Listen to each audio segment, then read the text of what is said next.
Welcome back to Conversations on Deck, and today is Topps Wednesday, folks. We're looking at these 1988 baseball coins. So back in 88, I would have been 18. I never bought any of these. I wasn't thinking anymore about collecting cards or anything like that. But I have a sister who's a few years older than me, bought them up in a flea market up in Maine and gave them to me about a year ago. And so I'm just about done opening these coins. They're kind of fun. I mean, pretty cool on the label. You got the headliner, you got Jose Canseco, and then on the back, you've got the checklist. Okay, and so you look for your favorite player. There's 60 in total. Plus, you get this baseball coin holder offer. Okay, you only have to, buy 5 packs, put $1 in there, and send it out. No cash though, just a check, and you get these nice holders. I don't know anybody. There's got to be somebody out there who got them, and you get a piece of gum too. And if you think about it, this piece of gum is much better than some of the gum we've seen in packs before. So let's start with our first coin here. Okay, Mike Scott, pitcher for the Astros. On the back of the coin, it says in 1987 he tied for NL lead with 36 starts. He led the Astros with 247.2 innings, 16 wins, and 3 shutouts. So yeah, let's look at the rest of the stats for Mike Scott. So we'll put him over, yeah, right about there. You can still see him. So he was 32 years old in 1987. He had a 5.9 WAR. He had a 16-13 record, 3.23 ERA, and as the coin states, 36 game starts. He led the NL there. 8 complete games. That's awesome. 3 shutouts. Pretty cool. 247.2 innings. 89 earned runs. 79 walks. 233 Ks. And you'd think, man, he should be the leader in that. He was not. 10 wild pitches. And he was an all-star. Now, there's a lot of people out there, a lot of controversy surrounding Mike Scott and, whether or not he was doctoring the balls or scuffing the balls. And here's what he said back in 2011. It's not like a full-blown admission, but it's pretty close. Quote, "They can believe whatever they want to believe. Every ball that hits the ground has something on it. I've thrown balls that were scuffed, but I haven't scuffed every ball that I've thrown." End quote. I do admire him. Hey, you know what? He doesn't care about the detractors. He doesn't care about the naysayers. But he also, kind of sandwiches in that a little bit with, hey, every time a ball hits the ground, there's a scuff. And, yeah, I maybe have scuffed 1 or 2 baseballs, but who hasn't? That's kind of the attitude I get from Mike Scott. But go look at his stats, and you'll see, rapid change in his strikeouts and things like that. So, you be the judge on that. All right, next coin we have. This is kind of a fun one. Deion James of the Atlanta Braves. Look how young he looks there. And here's what it says about Deion.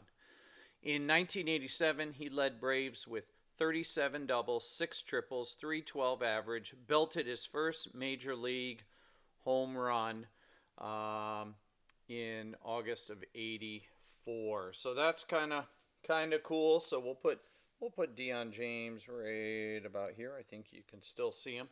And let's read up a little bit about him. So in '87, he was 24 years old. So he was young. He had a 3.0 WAR. Played in 134 games, had 154 hits. So, man, he was killing the ball. That's not all he was killing. But 37 doubles, 10 homers, 61 ribbies, 10 stolen bases, 70 walks, 63 Ks. I always like it when their strikeouts are less than their walks.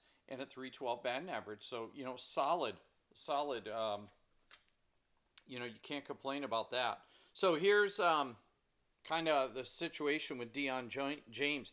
It was hard to find any kind of direct quote about him.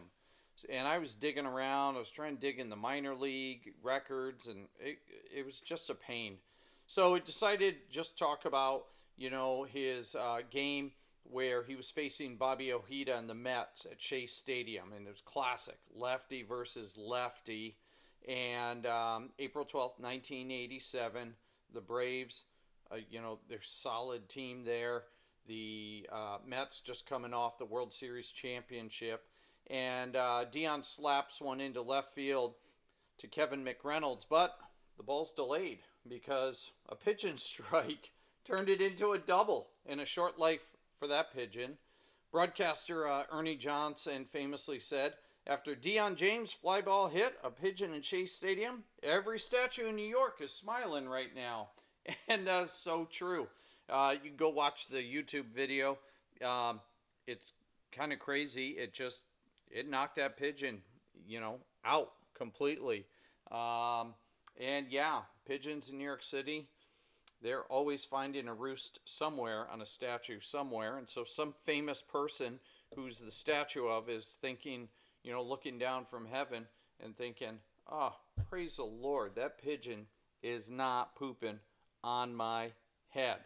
That kind of reminded me of, you know, more recently in 2001 when Randy Johnson was on the mound in a spring training game, and he threw, you know, a fastball that just vaporized a mourning dove in spring training. I mean, it just went poof. Again, that's one of those fun videos you can watch. I'm not like advocating that it's fun to watch animals die, but, you know, with baseball, crazy things happen, and watching a bird just totally disintegrate, I mean, it's just crazy. All right, last one we have here is El Toro, Fernando Valenzuela. I think that's the best coin out of those three. And here's what it says. In 1987, he tied for NL lead with 12 complete games, won the NL Rookie of the Year and Cy Young Awards in 1981. I mean, just an amazing... Oh, no, look, I just shut the light off. All right, well, it's too late. I got to put him there. All right, so Fernando, in 1987, he was 26 years old. He had a 4.1 WAR. He was 14-14, 3.98 ERA. He played in 34 games, 251 innings, so he was a workhorse. 12 complete games. That is so awesome. How many guys are doing that nowadays? One shutout, 111 earned runs, led the NL with 124 walks. He had 190 Ks. You know, he was one of those guys who believed in making sure that the ball was hittable because he wanted his defense to back him up there. 14 wild pitches, so he led the NL in that category, and he also led the NL in batters faced with 1,116. So let's finish this video with a little El Toro wisdom. Quote, to keep going in baseball, you have to learn all the time. I love to play. When I can't get outs, I'll stop. End quote.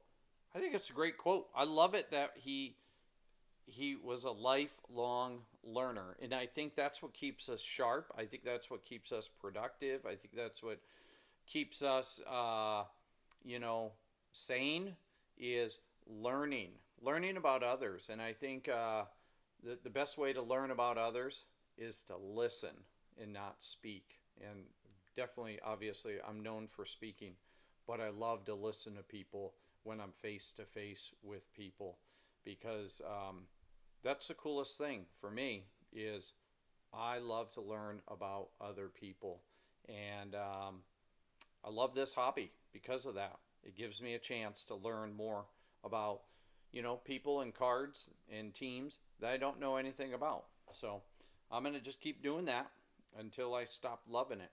So I hope you guys have a great Topps Wednesday.